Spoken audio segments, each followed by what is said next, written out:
ঘোষণা অনুযায়ী chapter 2 James live in Dallas শিরোনামের কনসার্টটি বাংলাদেশের সময় আজ সকালে অনুষ্ঠিত হয়েছে ডালাসের প্লানো ইভেন্ট সেন্টারে।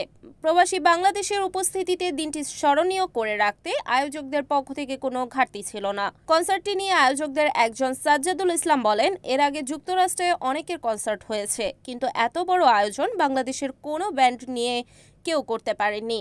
তাই টেক্সাসের ডালাসে ইতিহাস গড়ছি আমরা। ধন্যবাদ তাদের যারা গোটা আয়োজনে আমাদের পাশে থেকে সহযোগিতা করেছিলেন এবং আগত দর্শকদের, কারণ তাদের জন্যই এই বড় আয়োজনটি আমরা সফলভাবে সম্পন্ন করতে পেরেছি।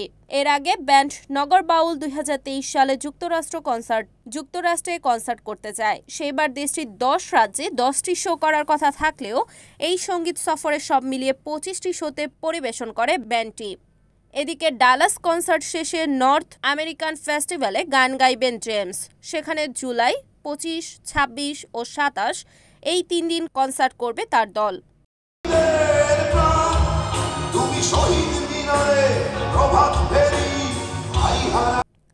Desk report, NAN TV।